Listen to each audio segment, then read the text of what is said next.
L'amour en fuite, Antoine Doinel. Est-ce qu'on dit suite et fin? Est-ce qu'on dit suite et fin? Je sais pas. Je sais pas.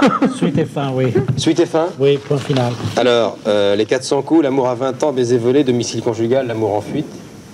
La boucle est bouclée. Oui. La boucle est bouclée. Et avec, sur le plan technique, disons-le tout de suite, tout de même certaines innovations par rapport aux autres films, puisqu'il y a des retours permanents et des allusions à tous ces films que je viens de citer. C'est ça, hein? Oui, voilà. Oui, parce qu'on peut... j'avais l'occasion, ayant plusieurs fois montré les mêmes personnages à des moments différents de leur vie, cette fois-ci, j'avais l'occasion de faire un peu une récapitulation et lorsqu'ils évoquaient un souvenir, de pouvoir montrer ce souvenir, tout en ayant évidemment une histoire au présent avec également des personnages nouveaux. Alors Marie-France, là vous faites allusion à une aventure passée de Doinel. C'est quoi? C'est l'amour platonique? Oui, c'est le premier amour d'Antoine Doinel, qui était justement dans le sketch de l'amour à 20 ans qu'on a tourné ensemble. Et c'était un amour passion, un amour coup de foudre et un amour platonique, où j'avais le rôle comme ça d'une méchante, un peu acide, aiguë, enfin qui ne considérait pas Antoine Doinel autrement que comme un petit frère ou comme quelqu'un d'un peu enquiquinant.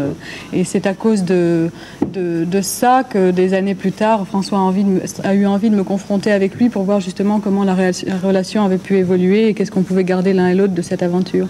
Ce qui a donné l'occasion d'une partie du scénario de L'amour en fuite. Alors Marie-France Pizier, donc co-auteur, co-scénariste, avec Suzanne Schiffman, avec l'équipe habituelle de François, vous avez, écrit votre rôle? En partie, on a... Inspiré votre rôle, parce que j'ai lu quelque part que vous ne deviez pas être avocate, comme vous l'êtes dans le film, mais psychanalyste, c'est ça? C'est ça, c'était une des premières idées, oui, que François avait lancée, mais je trouvais que ça m'aurait donné un rôle trop statique, alors je lui ai dit que je préférais être... Puis ayant fait du droit, c'est logique. Ayant fait du droit... Si on veut, oui. Avant de voir un extrait, François, je voulais savoir si c'est un avantage, finalement, d'avoir connu un acteur comme Léo, à 13 ans, à 16 ans, à 18 ans, enfin à 28 ans et maintenant une trentaine d'années, et je suppose que ça facilite les choses quand on fait un film récapitulatif, comme vous venez de le faire, c'est-à-dire avec des flashbacks. Oui. C'est plus facile, non?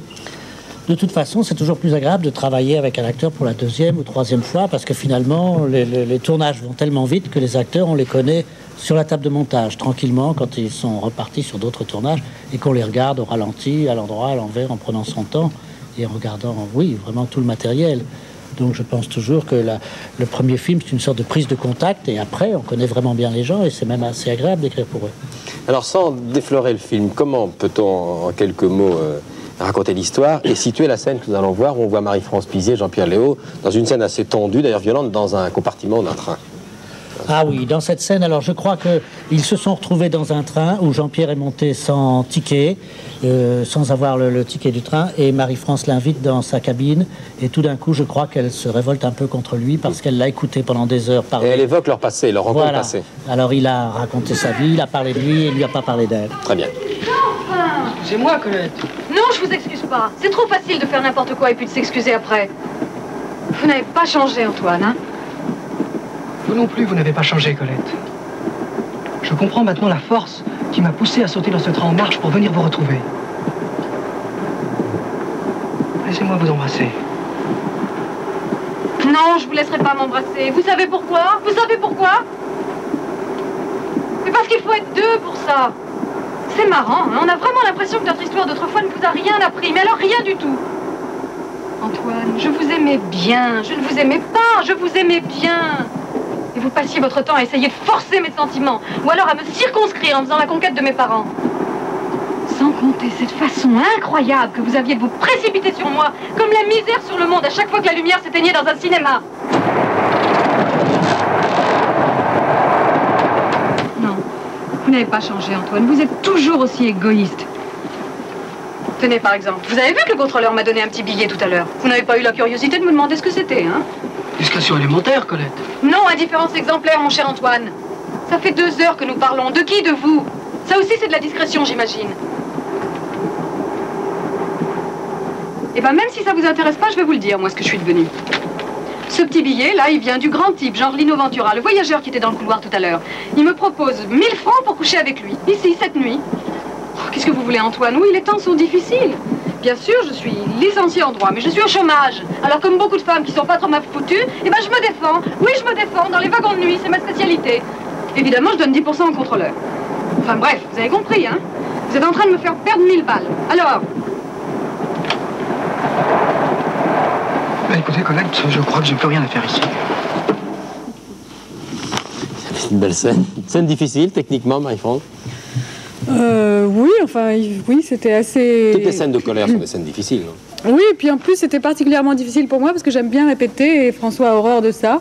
Alors, en général, les indications qu'il donne, c'est plus convaincant. Dès qu'on trouve un geste ou qu'on a l'impression de progresser, il dit non, non, ça va pas, il faut revenir à la première prise. François Truffaut, bon, Jean-Pierre Léaud, c'est vraiment sans doute l'acteur que vous connaissez le mieux. Vous l'avez vu grandir. Oui. Alors justement, comment a-t-il grandi? Comment a-t-il évolué? Vous qui le connaissez mieux que quiconque, mieux que personne. Vous trouvez qu'il a changé de film en film? Et quelle carrière vous prévoyez pour lui maintenant qu'il est adulte? Bien justement, je ne veux pas qu'il soit trop lié à Antoine Doinel. Vous voyez, il a fait d'autres films, il a tourné Masculin-Féminin avec Godard, il a tourné avec Skolimowski, avec toutes sortes de metteurs en scène.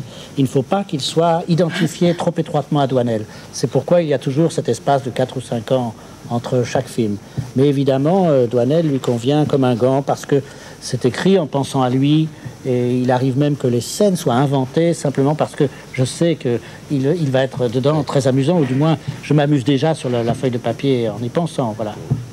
Pour être complet, citons Dorothée, j'en ai parlé tout à l'heure. Dorothée, c'est la présentatrice de la télévision que tout le monde connaît, et vous l'avez engagée en regardant la télévision. Oui, je l'ai regardé, je l'ai admiré parce que c'est très difficile d'improviser avec les enfants. Et j'ai vu dans des séances du mercredi après-midi, dans des émissions de mercredi, elle se débrouillait très très bien avec les enfants.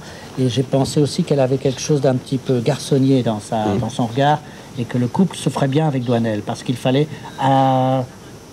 former un nouveau couple aussi dans ce film. En tout cas, ce qu'on porte fort bien, c'est pas une mince performance, car nous savons de quoi nous parlons. La caméra de télévision et la caméra de cinéma n'ont rien à voir. Moi, je lui disais tout le temps, vous faites le plus difficile à la télévision, donc maintenant, c'est très facile. Parce qu'elle avait le trac, évidemment, puisqu'elle n'avait jamais tourné. Et Claude Jade qui était déjà dans le circuit. Claude Jade, qui est abonné au site Doinel, en tant qu'ex-Madame Doinel, elle reprend du service.